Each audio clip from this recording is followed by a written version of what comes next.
Okay. The Lorax by Dr. Seuss.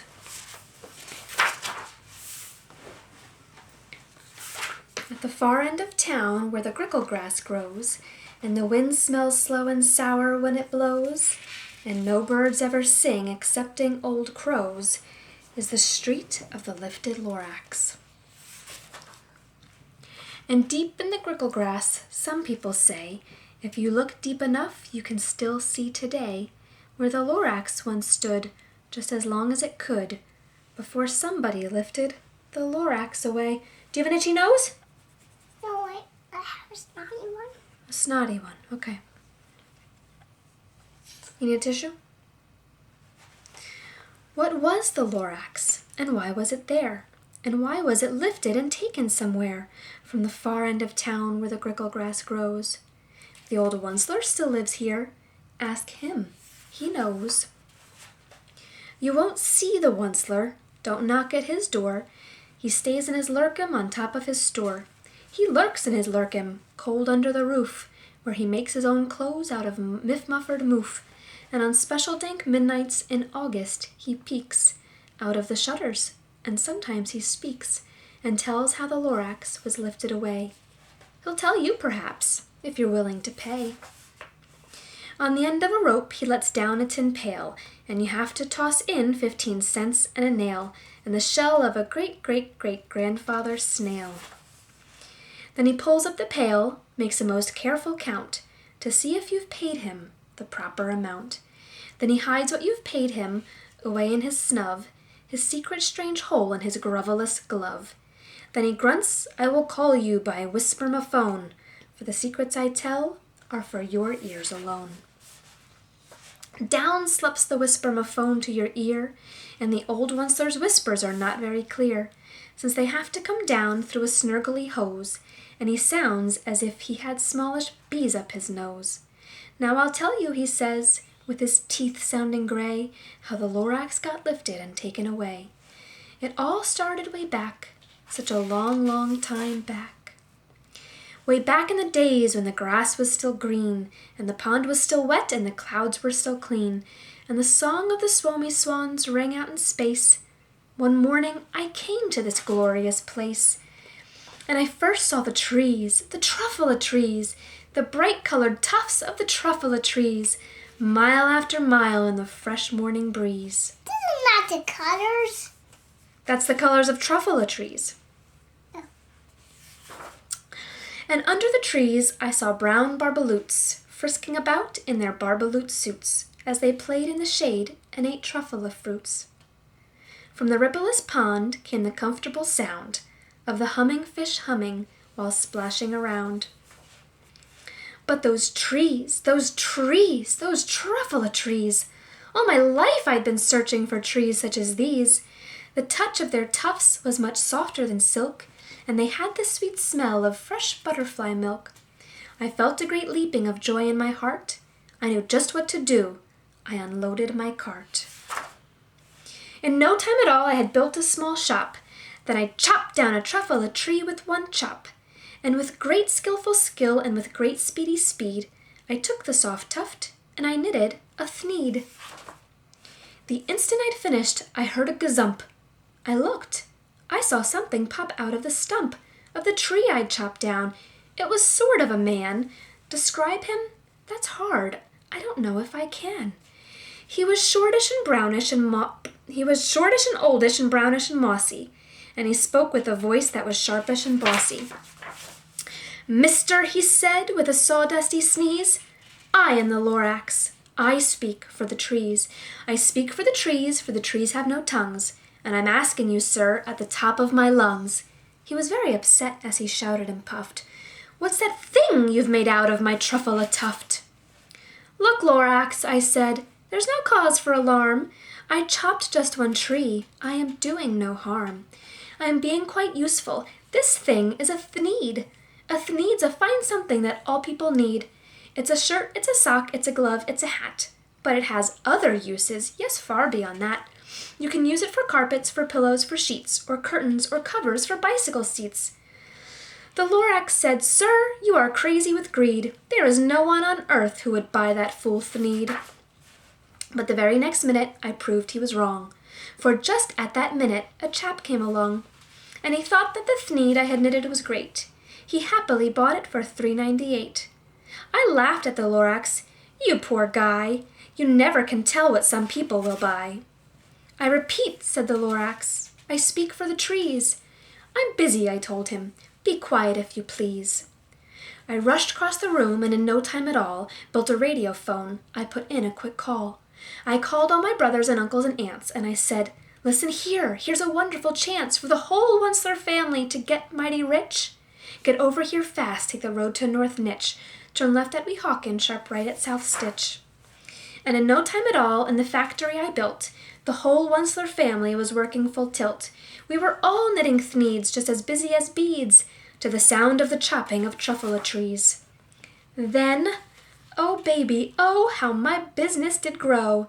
Now chopping one tree at a time was too slow. So I quickly invented my super axe hacker, which whacked off 4 truffula trees at one smacker. We were making thneeds 4 times as fast as before, and that Lorax, he didn't show up anymore.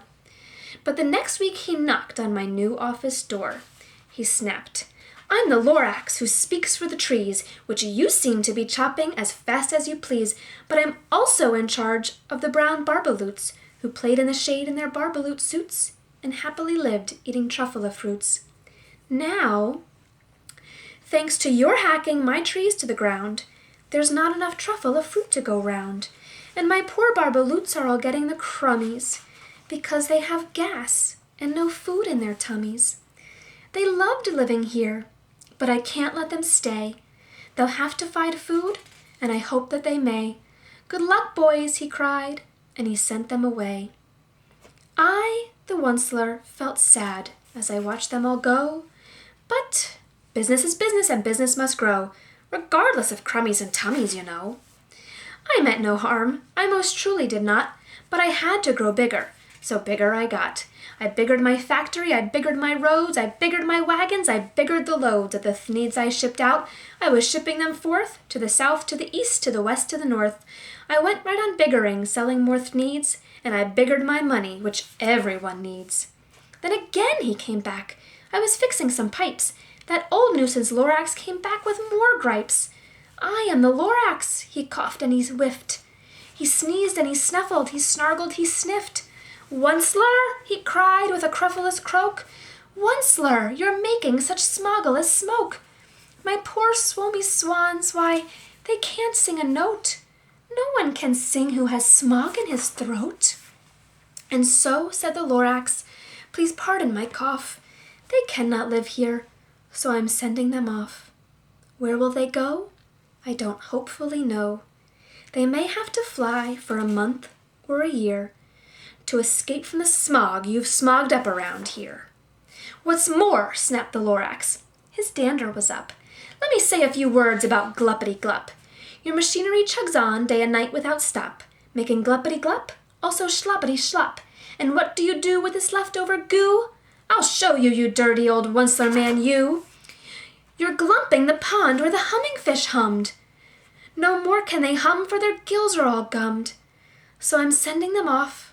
Oh, their future is dreary. They'll walk on their fins and get woefully weary What is this one? in search of some water that isn't so smeary. What is this one doing? He's trying to get out of that dirty, glumpity-glump water. Why? Why? Because he can't swim in there and he can't hum in there. He's not happy in dirty water. And those are the fish. They all have to leave, so they're going to walk and try to find clean water. And then I got mad. I got terribly mad. I yelled at the Lorax, "Now listen here, Dad. All you do is yap yap and say bad, bad, bad, bad. Well, I have my rights, sir, and I'm telling you, I intend to go on doing just what I do. And for your information, you Lorax, I'm figuring on biggering and biggering and biggering and biggering, turning more truffula trees into thneeds, which everyone needs." And at that very moment, we heard a loud whack. From outside in the fields came a sickening smack of an axe on a tree, Then we heard the tree fall, the very last truffula tree of them all. No more trees, no more needs, no more work to be done. So in no time, my uncles and aunts, every one, all waved me goodbye. They jumped into my cars and drove away under the smoke-smuggered stars. Now all that was left 'neath the bad-smelling sky was my big empty factory, the Lorax and I. The Lorax said nothing, just gave me a glance, just gave me a very sad, sad backward glance, as he lifted himself by the seat of his pants. I'll never forget the grim look on his face when he hoisted himself and took leave of this place through a hole in the smog without leaving a trace. And all that the Lorax left here in this mess was a small pile of rocks with the one word, unless. Whatever that meant, well, I just couldn't guess. That was long, long ago, but each day since that day, I've sat here and worried away. Through the years while my buildings have fallen apart, I've worried about it with all of my heart. But now, says the Onceler, now that you're here, the word of the Lorax seems perfectly clear. Unless someone like you cares a whole awful lot, nothing's gonna get better. It's not. So, catch, calls the Onceler. He let something fall. It's a truffula seed. It's the last one of all.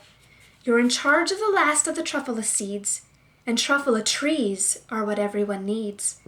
Plant a new truffula, treat it with care, give it clean water, and feed it fresh air. Grow a forest, protect it from axes that hack.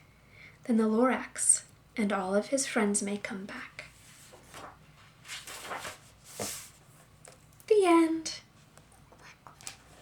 Why he looking to him? The Onceler is peeking out of the shades to look at the Lorax. Why? Why? Because he wants to know what's going on. Do you like this book? Yeah, what do you say to Marcy? Thank you.